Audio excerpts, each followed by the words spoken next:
I pulled a couple of Silver Age classic comics from my Oh Sugar box and had a realization that I'm not happy about. Stay tuned.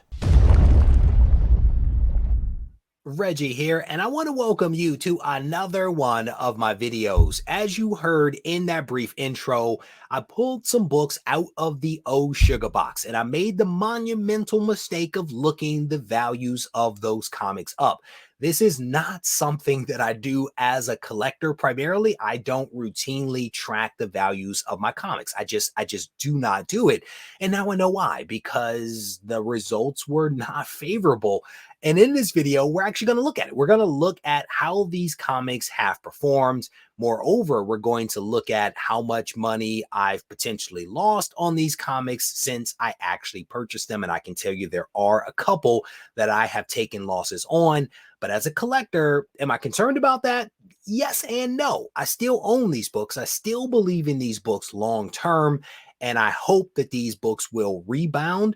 But these are awesome books that I am pleased to have in the collection. Now, with that said, the very first book that we're going to look at is the one that is on screen right now. It is Fantastic Four issue number 1, the first appearance of the FF, a classic comic from 1961. And right now, the data that I'm pulling up is all from Go Collect. There are only 3,000, technically 2,800 copies of this comic on the CGC census, of which 1,900 of them are universal blue label. The others are signature series, restore, qualify, or conserved copies. And I actually own a 2.0 of this book. So we're going to scroll down and we're going to look at the 2.0. There are 159 of them on the census, and we're going to toggle this off and look at this book. The most recent price or value, if you will, for this book is $8,400. That is how much it went for in June of this year. And just for the sake of comparison, we're going to back up to look at a more recent price, or I'm sorry, a historical price. And unfortunately, there was no sale in June of 2022. So we're going to use the April number as a comparator.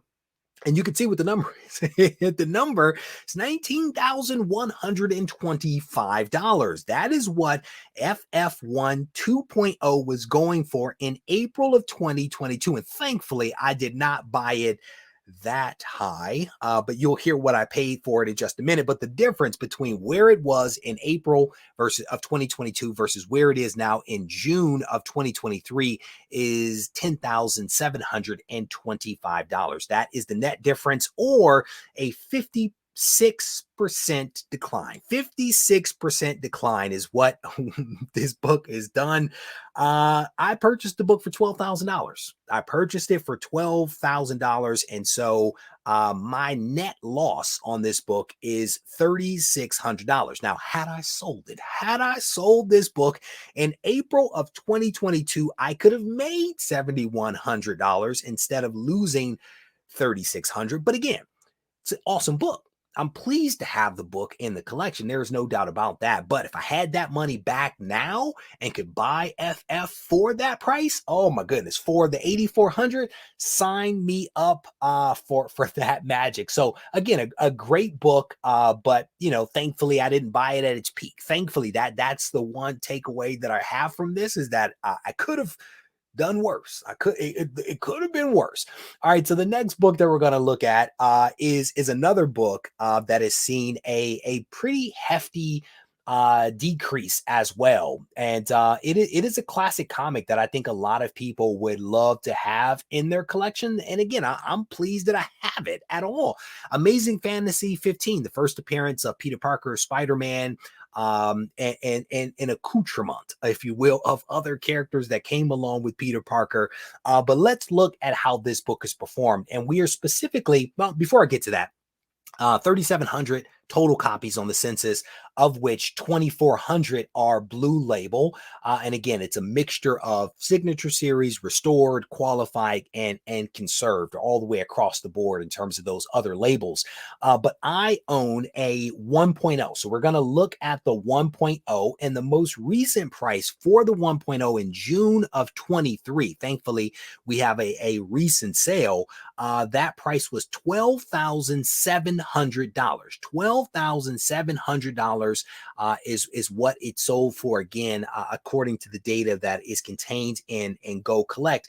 Now, if we back up, thankfully, there is June data here for 2022, I think. Yeah, there we go. June 2022, this book was going for $19,885.50. That is a decrease of $71.85, $7,185, or a 36% decline from June of 2022 to June of 2023. Again, fantastic book. Absolutely love the book. Wish I could have had the cash back to buy the book now, but that is not the case.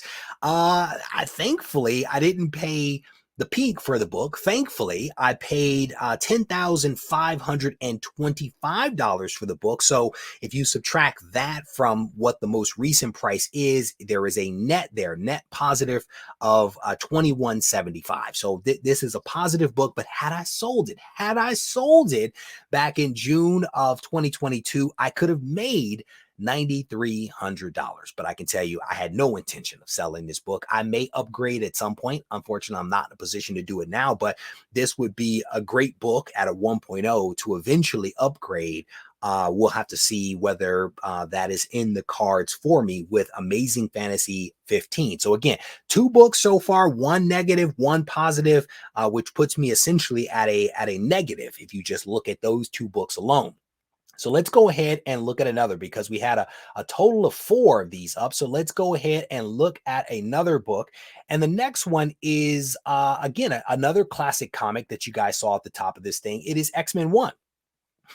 This is a fantastic book. Again, no doubt about it. First appearance of the X-Men, right? The classic X-Men team. And you can see some of the data there on screen right there. 1963 for this one. And I actually own a 5.0. So we're going to look at that. But there are 6,000 total graded copies of this comic out there, of which 4,400 of them are a universal blue label. And then again, it goes across the board: signature series, restored, qualified, and conserved. If you guys don't know what those terms are, if you head over to CGC, they have a rundown of what those labels actually mean. Great detail there.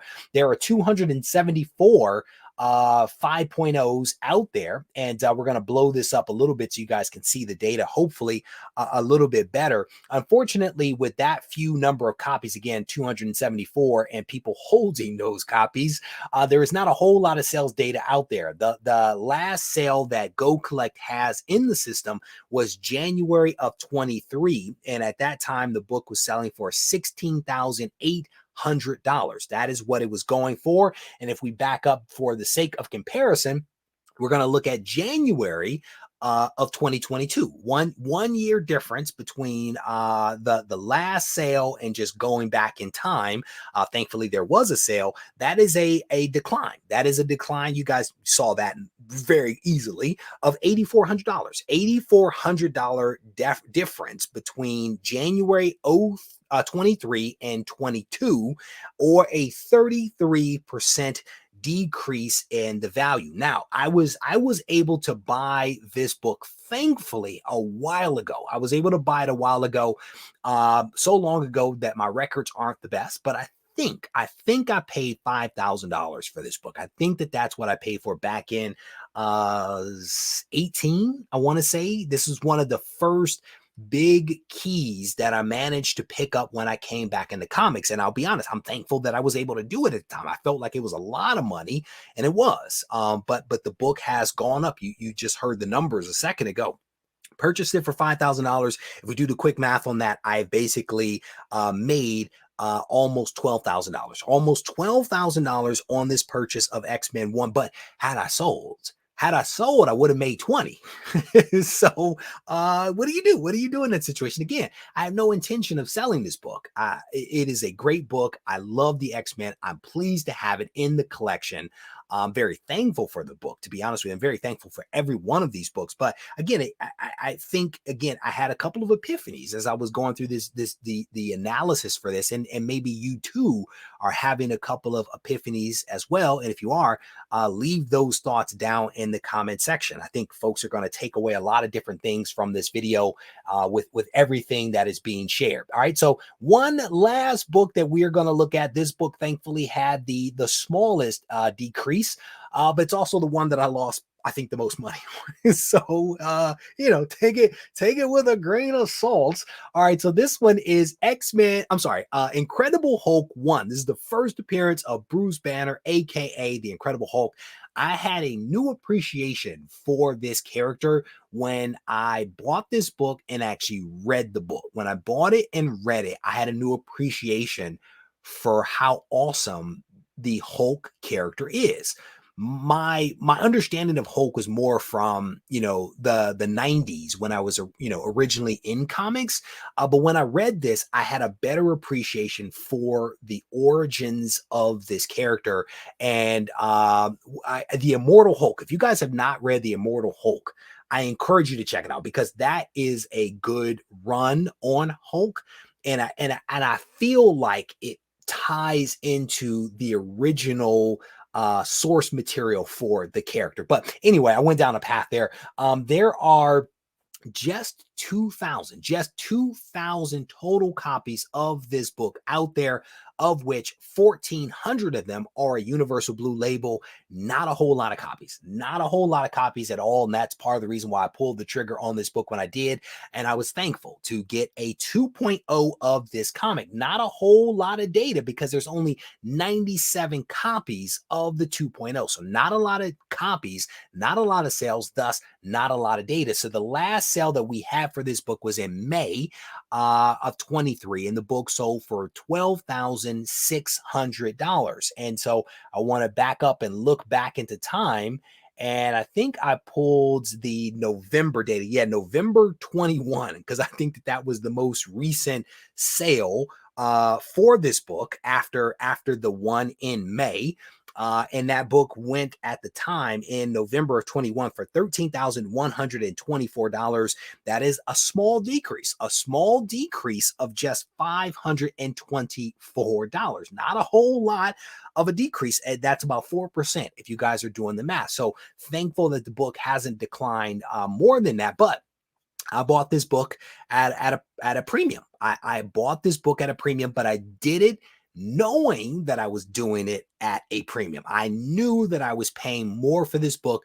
It was part of a video series that I was working on. And I can tell you, there are not a whole lot of copies of this book out there, period. Not a whole lot that are in good condition and also affordable. So I pulled the trigger on this one at $17,250 is what I paid for this book. That is a decrease of $40,650. And if I had sold the book, I still would have been. There's no bright spot with this book other than the fact that I own it. And it is an awesome Silver Age classic Marvel comic that I am pleased to have in the collection. That is like my takeaway from this one, right? I knew when I bought it that I was paying a little more for it. And unfortunately, the market has fallen and continued to erode. But again, classic book that I'm pleased to have in the collection. So if you do the math on the books that I made money on that increased in value, and those that actually have lost value based upon how the overall market is performing, thankfully, I'm still in the positive. I'm still in the positive about $6,000 when you add those numbers up. So overall, not terrible. But I would tell you, all of these books are amazing. And I am super pleased as a comic book collector to have these books in my collection. And if you're new to the channel, you may not know this. The purchase of those books generally was funded by the hobby itself, the buying and the selling of comics, the YouTube channel. All of those things go into the books that I bought. So it was not personal money that I was using to buy these things. It was all money that came from the hobby itself. So overall, it's all still a win because I feel like I have a pretty awesome collection and it was generated by the hobby. So with that said, we're going to wrap this video up. Anytime that I create a video of this type, I recognize that there are going to be a wide range of people that are going to see it. And depending upon your point of view, you're going to have some type of takeaway from this video. There are going to be some folks that watch it that think that I spent way too much money on these comics. Others are going to recognize that I bought what I bought, and what's happened to them is just indicative of what happens to any type of collectible over time. There are going to be some people that watch this video that might see right now as a great buying opportunity versus where comics were just a year or 2 years ago. So they may look at this as an opportunity to actually get into some of these books. My point is that regardless of your vantage point, my hope is that you've walked away from this video with something that may actually help you be a better collector, investor, or speculator, or maybe you were just simply entertained. Before I wrap this video up, I definitely want to encourage you to subscribe to the channel if you haven't, and consider supporting the channel through the purchase of one of our new t-shirts. This is the Swoldier 23 design. It is a reinterpretation of my classic Swoldier shirt. You can find it on regiecollects.com. And if you want to reach out to me for whatever reason, you can do that on Instagram at Regie Collects. Take care. This thing on? Mic check. I just want to make sure y'all can hear me clearly. Yo, should you practice art? Or should art be your practice? I had a question, so I asked it. Not to anyone specifically, but to my inner God, you know? The one that's gonna be a master. The one that's more than a rapper. The one that's an educator. The one that seeks enlightenment. He travels with concepts. He's got the mindset expansive. He understands that his time combined with travel and concepts makes his mind convex. Sort of like when you look at a brain scan. Straight off meditation, we was concaving until we had that eternal dialogue that created our dialect. Now we in distinct rooms of pure souls having them conversations. Synergy and combinations. You fly and we waiting. Indian style in the gold.